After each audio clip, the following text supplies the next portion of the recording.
आखिर क्यों आना पड़ा बांके बिहारी जी को साक्षात। हरे कृष्णा, राधे राधे। आ गई हूँ आप सब लोगों के सामने बांके बिहारी जी का सच्चा चमत्कार लेकर। हमारे बिहारी जी तो भाव के भूखे हैं। अगर हम भाव से उन्हें कुछ भी अर्पण करते हैं तो वो तुरंत ही उन्हें अपना लेते हैं। इसीलिए अगर आप में भी भाव भरा है तो बिहारी जी दर्शन देने में कतई देर नहीं करते। अगर आप लोग चैनल पर नए हैं तो जरूर से सब्सक्राइब कर लेना, क्योंकि मैं आपके सामने रोज ही बांके बिहारी जी के, कान्हा जी के नए नए चमत्कार लेकर आती हूँ। क्योंकि हमारे बिहारी जी तो रोज ही चमत्कार करते हैं। मंदिर के प्रांगण में रोज ही नए नए चमत्कार होते हैं। आज जो चमत्कार मैं आपको सुनाने जा रही हूँ, इसे सुनकर आपके रोंगटे खड़े हो जाएंगे। आपकी भी आंखों में आंसू होंगे, क्योंकि कितनी कृपा करते हैं हमारे बिहारी जी। ये तो मैं आपको बता भी नहीं सकती। चलो आप देर ना करते हुए चमत्कार को शुरू कर देती हूँ। जोर से जयकारा लगा दो मेरे साथ एक बार। जय जय श्री राधे, जय जय श्री राधे। कुंज बिहारी श्री हरिदास, कुंज बिहारी श्री हरिदास। यह चमत्कार कानपुर में रहने वाली विनीता जी के साथ हुआ। कानपुर में रहने वाली विनीता जी जो बचपन से ही कान्हा जी की परम भक्त थी।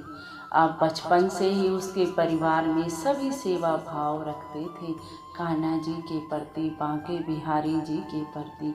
उनके घर में लड्डू गोपाल की सेवा भी थी, जो विनीता जी ही बचपन से लेकर बड़ी हुई, जब तक उसकी सेवा विनीता जी ही करती थी।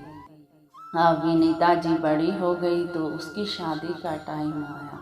विनीता जी कई बार वृंदावन भी गई और बांके बिहारी जी के दर्शन भी किए, क्योंकि उसका परिवार सारा ही बांके बिहारी जी का परम भक्त था, कृष्णमय परिवार था। लेकिन विनीता जी के साथ क्या हुआ, जब वह उसकी शादी हुई और शादी करके ससुराल चली गई, लेकिन ससुराल में उसके कोई भी भक्त ना था, ना ही कोई कान्हा जी को मानता था, ना ही कोई सेवा पूजा करता था। सब गृहस्थी में लीन रहते थे, भगवान का नाम भी कोई ना लेता था। अब जब विनीता जी ससुराल चली गई तो विनीता जी को सब अलग अलग लगने लगा, क्योंकि जहाँ भगवान की सेवा हो वहाँ तो पॉजिटिव एनर्जी अपने आप ही आ जाती है, और जहाँ भगवान की सेवा ना हो वहाँ तो नेगेटिव ऊर्जा का ही वास होता है। इसीलिए विनीता जी का मन नहीं लगता था ससुराल में। विनीता जी ने क्या किया कि ससुराल में एक छोटा सा मंदिर था।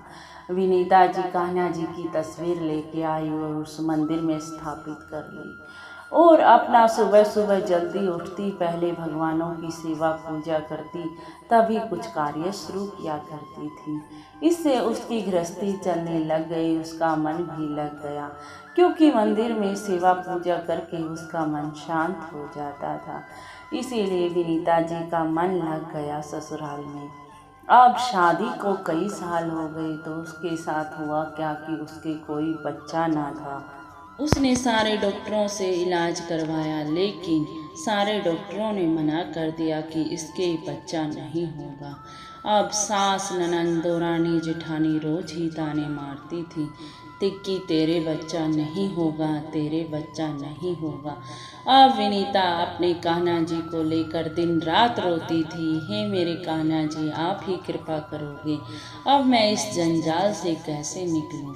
लेकिन उसका पति विनीता जी से बड़ा प्रेम करता था, बहुत ही प्रेम करता था, विनीता जी की हर एक बात मानता था। लेकिन सास, ससुर और देरानी जेठानी तो ताने मारती थी, उसे जीने ना देती थी। एक बार विनीता जी ने अपने पति से कहा कि मैं अपने मायके जाना चाहती हूँ, मैं बड़ी परेशान हो गई हूँ। उसका पति उसकी एक बात को मना ना करता था, और उसके पति ने हामी भर ली और अपनी मम्मी से भी पूछ लिया। मम्मी बोली क्या करेगी अपने मायके जाके। वो बोला इसका मन है तो मम्मी इसे जाने दो। अब विनीता जी पहुंच गई अपने मायके और मायके में जाकर अपने मम्मी पापा भाभी भाई के आगे खूब रोने लगी। बोली, मैं क्या करूं, मेरी सास मेरी जेठानी रोज ही ताने मारती हैं कि इसे बच्चा ना होगा, क्यों रखें हम इसे अपने घर पर। मेरा जीने बुरा हाल हो गया है, क्या करूं। अब उसके मम्मी पापा भी परेशान हो गए, क्या करें बच्चे का। विनीता तो परेशान थी ही, क्योंकि उसे बहुत से ताने मार कर अंदर से बिल्कुल खोखला कर दिया गया था। अब विनीता जी के मम्मी पापा एक तरफ गए, भाई एक तरफ गया। विनीता जी को उसकी भाभी अंदर लेके गई और उसे बांके बिहारी जी के चमत्कार सुनाए, क्योंकि वह बांके बिहारी जी की परम भक्त थी। मैंने आपको पहले ही बता दिया कि विनीता जी के परिवार वाले बांके बिहारी जी के भक्त थे। वो अक्सर वृंदावन जाते रहते थे। शादी से पहले तो विनीता भी जाती थी, लेकिन शादी के बाद ना गई। अब उसकी भाभी बोली, बांके बिहारी जी तो सबकी सुनते हैं, विनीता एक बार मेरे कहने से तू बांके बिहारी मंदिर वृंदावन चली जा और तेरी झोली जरूर भरेंगे बांके बिहारी जी, ये मुझे पूर्ण विश्वास है। विनीता जी ने फ़ोन पर यूट्यूब के माध्यम से बहुत से चमत्कार सुने बांके बिहारी जी के। तो विनीता जी पहले ही भक्ति भाव में थी और उन्होंने बांके बिहारी जी के इतने चमत्कार सुने कि उसका मन भी कहने लग गया कि मैं एक बार बांके बिहारी मंदिर चली जाऊंगी तो बांके बिहारी जी मेरी झोली जरूर से भी जरूर भर देंगे। अब विनीता जी को इस बात का पूर्ण विश्वास हो गया था। अब विनीता जी ने अपने पति को बुलाया जल्दी और चली गई अपने ससुराल। अब अपने ससुराल जाकर बोली कि अपने पति से कि मैं आपसे कुछ मांगना चाहती हूँ। आज हमारी शादी को 10 साल हो चुके हैं, लेकिन मैंने आपसे कुछ ना मांगा, बस आज एक ही चीज़ मांग रही हूँ, मुझे आप वृंदावन लेकर चलिए। मैं बांके बिहारी जी के दर्शन करना चाहती हूँ। बांके बिहारी जी सबकी झोलियाँ भरते हैं, मेरी भी भर देंगे, मुझे पूर्ण विश्वास है। उसके पति उसे बहुत प्यार करता था, इसीलिए उसके पति ने कहा 10 दिन रुको, 10 दिन के बाद चलते हैं। जब उसके पति ने अपनी माता से अनुमति ली तो उसकी मम्मी बोली, क्या होगा वहाँ पर जाने से, इतने डॉक्टर इतनी जगह तो हमने दिखा लिया, वहाँ पर जाने से क्या होगा।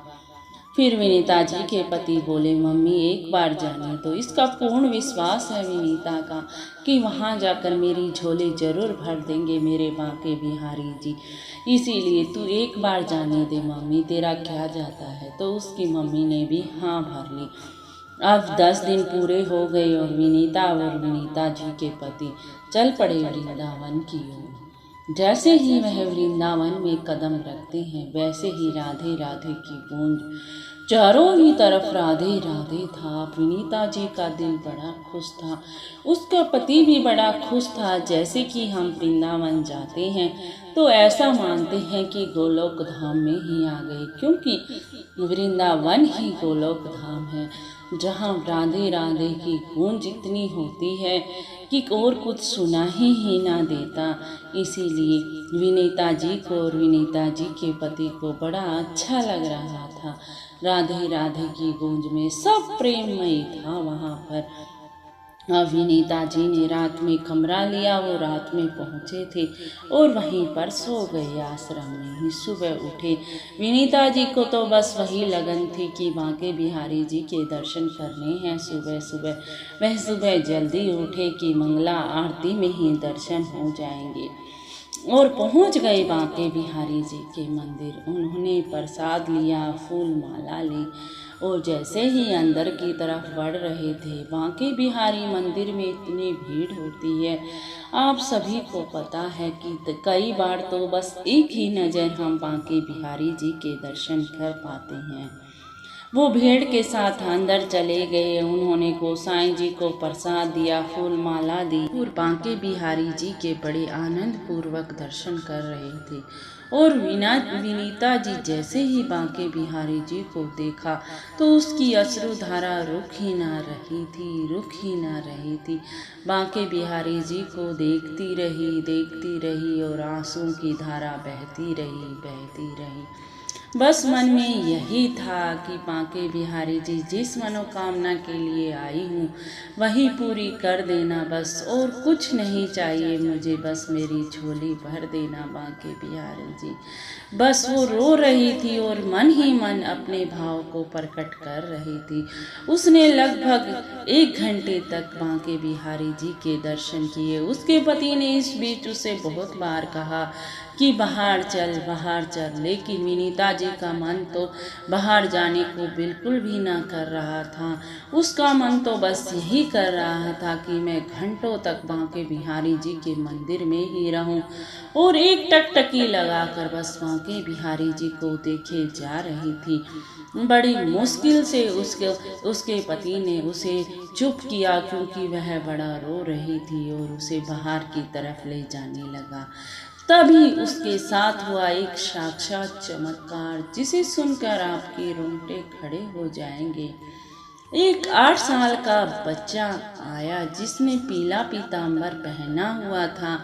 वह बड़ा सुंदर बच्चा था और एक सेब लेकर आया और बोला, ये सेब खा लेना विनीता जी को, अगले साल लाला को लेकर आएगी बांके बिहारी जी के मंदिर। अब विनीता जी तो कुछ समझ ही ना पा रही थी कि ये क्या हुआ। अब विनीता जी ने प्रसाद रूपी वह सेब ले ली और विनीता जी जैसे ही उस बच्चे को देख रही थी वह बच्चा एकदम से गायब हो गया और विनीता जी ने भीड़ में बड़ा ढूंढा, लेकिन विनीता जी को वह बच्चा ना मिला। अब विनीता जी क्या करती। विनीता जी ने चारों तरफ ढूंढ लिया था। विनीता जी के पति थोड़ी आगे चले गए थे। वह पति से मिली और पति को सारी बात बता दी विनीता जी ने। अब उसके पति बोले, वो भगवान का कोई संदेश ही होगा, वो बच्चा या साक्षात बांके बिहारी जी होंगे जो तुझे ये सेब देकर गए हैं। तू इस सेब को खा ले पगली, ये बांके बिहारी जी का प्रसाद है। तू उसे बहुत भाव करके मन करके आई थी ना कि बांके बिहारी जी मेरी झोली भरेंगे, इसीलिए तूने बड़े बांके बिहारी जी के चमत्कार सुने हैं। पता नहीं तेरे साथ भी यही चमत्कार कर गए हों बांके बिहारी जी। अब उसने आश्रम में जाकर वह सेब खा ली और सारी रात उस बच्चे को ही देखती रही, वह सपन में खुली आंखों से कि वह बच्चा कितना सुंदर था। अब वह वृंदावन से पहुंच गए अपने घर। अब घर जाके सब कुछ सही चल रहा था, बस वही ताने। विनीता जी बड़ी परेशान थी। 1 महीने बाद ही विनीता जी को पता लग गया कि विनीता जी का गर्भ ठहर गया है। अब चारों तरफ खुशियाँ थी। उसकी सास भी बड़ी खुश थी, उसके पति दौरानी जेठानी, क्योंकि उनके घर में खुशियाँ आने वाली थी। विनीता जी भी बड़ी खुश थी। 9 महीने बाद विनीता जी ने एक सुंदर पुत्र रतन की प्राप्ति की। पुत्र इतना सुंदर था जैसे कि बांके बिहारी जी की ही छवि हो। अब विनीता जी रो रो कर बांके बिहारी जी का धन्यवाद कर रही थी। बांके बिहारी जी, मैंने तो कथाओं में सुना था, लेकिन आप तो साक्षात ही चमत्कार करते हो। बांके बिहारी जी, आपने इतना चमत्कार किया कि मैं समझ भी ना पा रही कि ये क्या चमत्कार हो गया मेरे साथ। मेरी आंखें भीग रही हैं आपका चमत्कार देखकर। जब उसने अपने बच्चे को हाथ में लिया तो विनीता जी इतना रो रही थी, बांके बिहारी जी का धन्यवाद कर रही थी। अब जब उसका बच्चा 1 महीने का हो गया, वह तुरंत गई बांके बिहारी जी के मंदिर। अपनी सास को भी लेके गई, ससुर को भी लेके गई और अपने पति के साथ, अपने बच्चे के साथ बांके बिहारी मंदिर गई और बांके बिहारी जी के मंदिर में जाकर बांके बिहारी जी के दर्शन कर खूब रो रही थी, खूब धन्यवाद कर रही थी कि आप तो सबकी झोलियाँ भरने भरने वाले हो। आपने एक पल भी न लगाया मेरी झोली भरने में। यही है मेरे बांके बिहारी जी, जो भाव से एक बात को मान लेता है कि बांके बिहारी जी साक्षात हैं, वो बांके बिहारी जी झोली भरने में कभी देर ना करते। आप अपना भाव तो दिखाइए, भाव के भूखे हैं भगवान। अगर आप भाव से हर चीज करोगे तो भगवान तो 1 मिनट की देरी ना करते आने में। अगर आप में भाव नहीं है तो आप इसे बकवास मानोगे, क्योंकि आपका भाव नहीं है। जब आपका भाव हो जाएगा तो आपने को हर जीव जीव में भगवान दिखेंगे, भगवान दिखेंगे। विनीता जी के साथ ये साक्षात चमत्कार हुआ। अगर आपको चमत्कार कुछ पसंद आया हो, कुछ दिल को छुआ हो, तो लाइक, शेयर और कमेंट में राधे राधे जरूर लिख देना, क्योंकि राधे राधे ही हर जगह है, राधे राधे ही हर जगह है। जोर से बोलो राधे राधे राधे राधे।